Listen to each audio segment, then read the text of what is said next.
Bismillahirrahmanirrahim. Assalamualaikum warahmatullahi wabarakatuh. Alhamdulillah wassalatu wassalam ala Rasulillah. Allahumma salli wa sallim wa barik wa an'im ala nabiyyina wa habibina wa qudwatina nabiyyina Muhammadin sallallahu alaihi wasallam.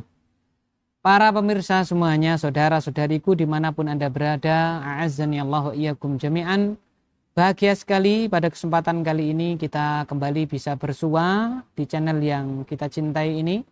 Mengharapkan ridho dari Allah Subhanahu wa Ta'ala, kita berdoa kepadanya agar supaya belajar kita kali ini diberkahi oleh Allah Subhanahu wa Ta'ala, dan agar supaya belajar bersama kita kali ini menjadikan amalan kita penyebab Allah Subhanahu wa Ta'ala memudahkan jalan kita ke surganya.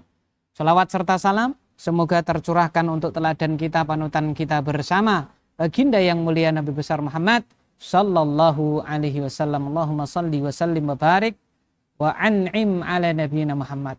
Baik, kita masuk pada bab yang baru, al-babu tsani, bab yang kedua, yaitu apa? Fil aniyati, bab yang di situ dibahas tentang bejana. Dan kita tahu ya, tidak ada di antara kita itu yang terlepas dari yang namanya bejana.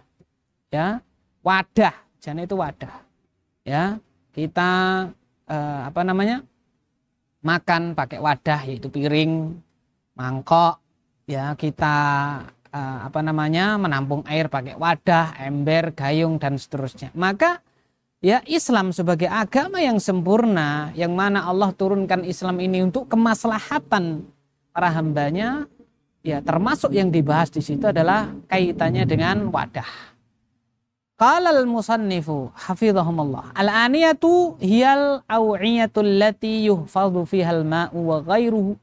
Yang namanya bejana itu adalah wadah, sebuah tempat yang mana di dalamnya itu disimpan air atau yang lainnya. Sawa'un kanat minal hadid au min ghairihi. Sama saja entah itu dibuat dari besikah, dari logamkah, kayu atau yang lainnya. Wal aslu fiha al-ibahah, dan hukum asal dari wadah itu adalah diperbolehkan. Jadi hukum asal, kita berbicara hukum asal. Hukum asal dari wadah itu adalah boleh digunakan, mau dibuat dari apa saja itu boleh digunakan, itu hukum asalnya.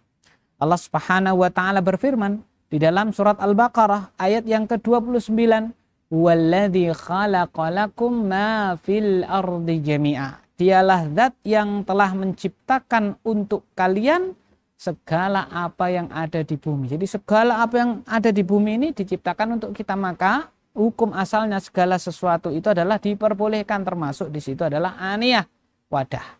Kita masuk pembahasan yang pertama, al-mas'alatul ula.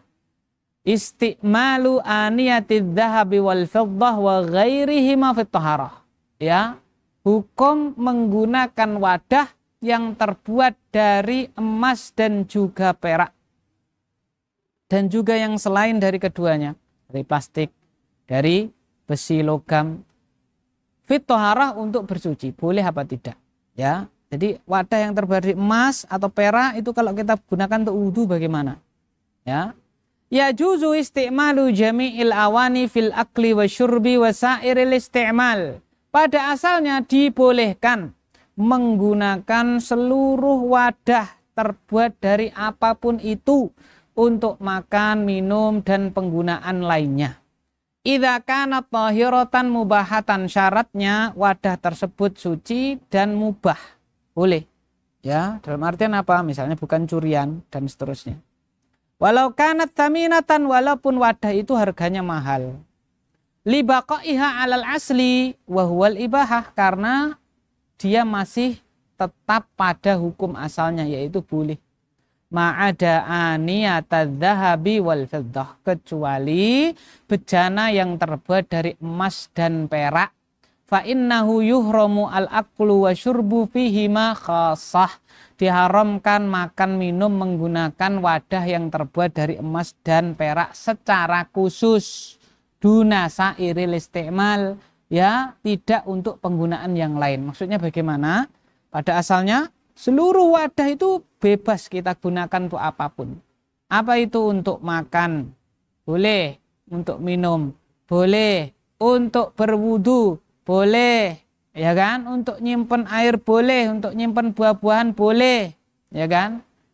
Dikecualikan wadah emas dan perak tidak boleh digunakan untuk makan dan minum saja. Adapun penggunaan yang lainnya boleh. Misalnya kita itu punya wadah, ya, berwudu yang terbuat dari emas boleh, ya kan? Seperti itu. Liqaulihi sallallahu alaihi wasallam, berdasarkan sabda baginda Nabi Muhammad sallallahu alaihi wasallam, la tashrabu fi aniyatid dhahabi wal fiddah wa la ta'kulu fi sahafiha fa innaha lahum fid dunya wa lakum fil akhirah. Janganlah kalian itu minum dari bejana yang terbuat dari emas dan juga perak. Dan jangan pula kalian makan dari piring-piringnya, ya, dari nampan-nampannya.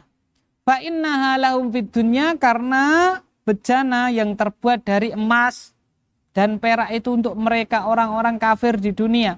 Walakum fil akhirah, dan untuk kalian kelak di akhirat. Wa qaulihi sallallahu alaihi wasallam, juga berdasarkan sabda beliau sallallahu alaihi wasallam, alladzi yashrabu fi aniyatil fiddati innama yujarjaru fi batnihi naru jahannam.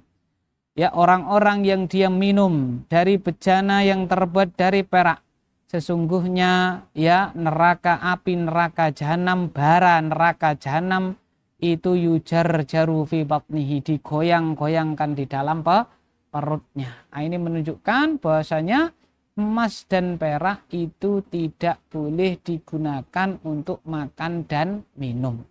Fahadha nassun ala tahrimil akli wa syurbi duna sairil istiqmal. Maka ini adalah nas, dalil sharih jelas yang menunjukkan haramnya makan dan minum menggunakan emas dan perak duna sairil istiqmal, tidak pada penggunaan lainnya. Dalam artian kalau dia menggunakan untuk kebutuhan yang lainnya, ya tadi untuk berwudu, ya, atau hanya untuk sekedar ya hiasan, ya perhiasan bentuknya adalah gelas misalnya, tapi dia tidak gunakan untuk makan minum, maka hal itu boleh, ya. Fadalla ala jawazi istiqmaliha fit thaharah, maka boleh. Ini dalil ini menunjukkan boleh ya digunakan untuk bersuci. Jadi misalnya ada orang itu baskom terbuat dari perak, dia pakai baskomnya itu untuk wudu, boleh nggak? Boleh, ya. Wa nahyu amun yatanawalul ina al khalis awil mumawah. Dan ini larangannya ini sifatnya umum, baik itu bejana yang murni terbuat dari emas perak atau yang dia itu sepuhan, aslinya itu misalnya logam yang lain disepuh pakai emas atau perak, sama. Oh, alladzi fihi syai'un minadz-dzahab wal fiddah, atau campuran. Ya, ada part ya separuhnya atau bagian bawahnya bukan emas, yang atasnya itu emas, atau bagian atasnya bukan emas, dasarnya terbuat dari emas. Nah, itu juga tidak boleh khusus untuk makan dan minum. Adapun penggunaan yang lain maka diperbolehkan. Nah, itu di antara hal yang kita pelajari. Lalu bagaimana sekarang kalau misalnya bejana itu mudhabbab, dijahit, ditambal, dipatri, ya kan, menggunakan emas dan perak. Ya, kadang-kadang kan kita punya misalnya gelas kita terbuat dari logam, lalu apa? Ya pecah. Ya, pecahnya itu matrinya itu ngelasnya, ya nyambungnya itu menggunakan perak, ya kan? Misalnya kabel dari perak, lalu apa? Ya kita las di situ. Kita panaskan, kita patri dengan perak atau matrinya dengan emas. Nah, ini boleh apa tidak? Misalnya gelas yang biasa kita pakai untuk minum, lalu matrinya ada cuil gitu ya, pecah, lalu matrinya itu pakai perak, boleh apa tidak? Insya Allah kita bahas pada pertemuan yang selanjutnya. Bismillahi ta'ala. Wallahu ta'ala a'lam bissawab. Subhanakallahumma bihamdika asyhadu alla ilaha illa anta astaghfiruka wa atubu ilaik. Wa sallallahu ala sayyidina Muhammad. Assalamualaikum warahmatullahi wabarakatuh. Muhammadin sallallahu alaihi wasallam wa ala millati abina Ibrahim hanifan musliman wa ma kana minal musyrikin.